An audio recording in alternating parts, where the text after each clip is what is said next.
Hi friends, it's Mrs. Shipley. I'm back with some more books for you. I actually have 2 stories to do this week. There's a date coming up this week, the 4th of May. And if you say it May 4th, it kind of sounds like force. And in Star Wars, there's May the Force be with you. So if you say May the 4th, sounds kind of similar. So May 4th is known as Star Wars Day. And I don't have any Star Wars books to read to you today, but I was going to relate things that fly, like Star Wars has lots of ships that fly, with some other things that fly. And the first book is called Mousetronaut Goes to Mars. And it's written by an actual astronaut named Mark Kelly. He has gone on missions up in a space shuttle into outer space. So he should be a pretty good source. And we're going to find out what happens to this Mousetronaut.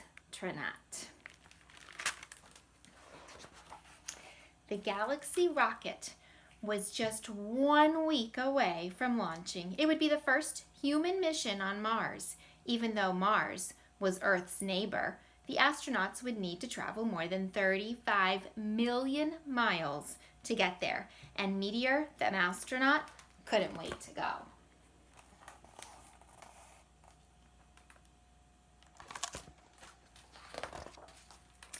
The astronauts had been training for 2 years for this trip. Meteor watched everything they did. Each day, he looked over the astronauts' shoulders as they studied, sat under the table and listened while they ate, and kept a notebook of the flight plan and procedures.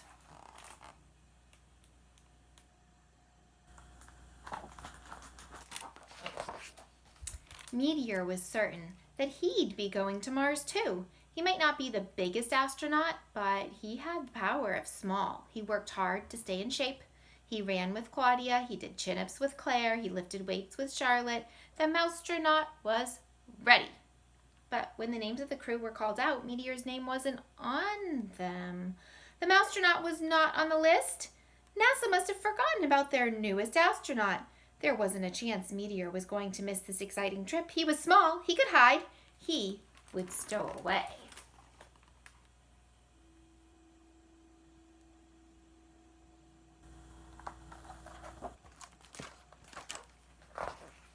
Slowly, carefully, he climbed the launch tower. Then, the NASA security guard wasn't looking. He hid under the commander's seat. He tried to be as quiet as he could, but he was scared. He wasn't scared of the rocket launch. He was scared that he would be caught.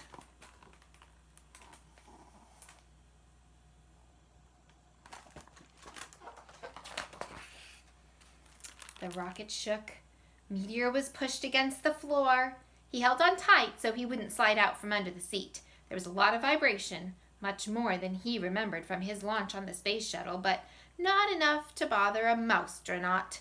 9 minutes later, they were in space. Meteor loved the feeling of weightlessness.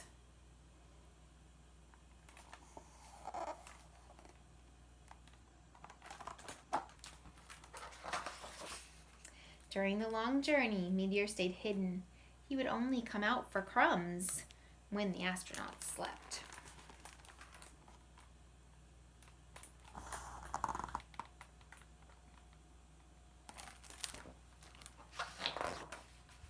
As the Earth got smaller behind them, the red dot that was Mars grew bigger. After 6 months, they finally arrived. Meteor had stayed hidden the entire time.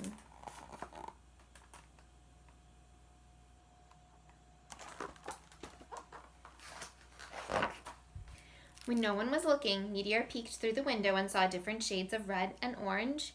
Mars was nothing like Earth, but it was still beautiful in its own way.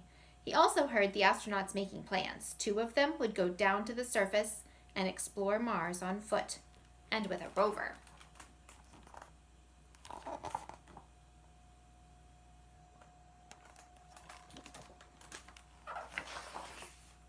But there was a problem.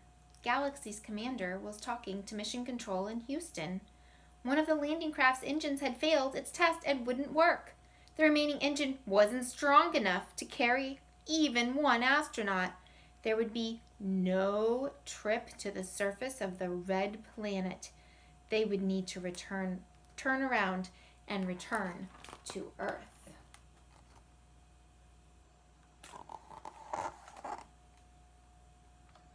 Do you imagine how they're feeling after they went all that way, 6 months to get there, and now they can't even complete their mission?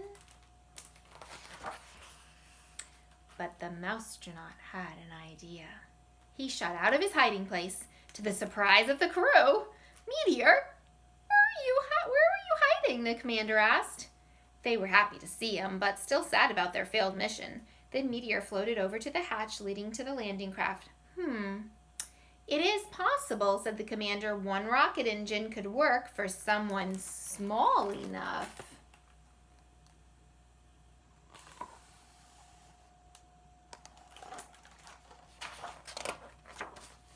It was decided. Meteor the Mousetronaut would be the first to set foot on Mars. As he put on his spacesuit, the crew gave him instructions. "You need to gather plenty of rock samples," said one. "And don't forget to bring back some soil," added another. Last of all, they made a tiny American flag and fastened it to a straw.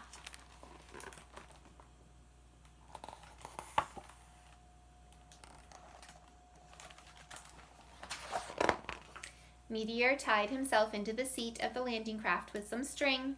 It launched from the Galaxy spacecraft and made its way to the surface of Mars.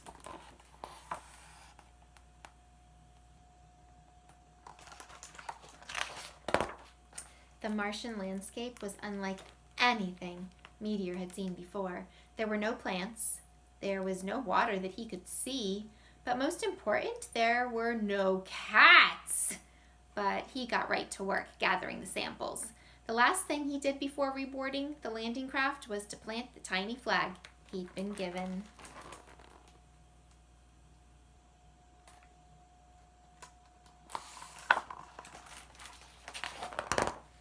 "Meteor, you saved the day!" The crew cheered him as he returned to the ship. "You'll be in the newspaper headlines around the world." The Mousetronaut felt very proud. "And we'll make sure you are on our next mission." Be in the newspaper.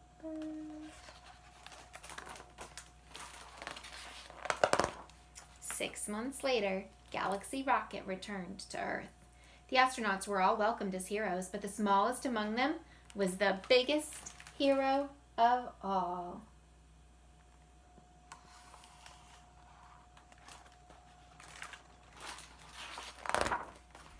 And it goes on to tell you a whole lot of information about Mars. And that might be something you want to research a little more about outer space or other planets, not just Mars, or maybe some of the things that you could imagine, like in Star Wars, which are made up places. But Mars is a real place. Do you think a mouse would really go there? Why not? Bye.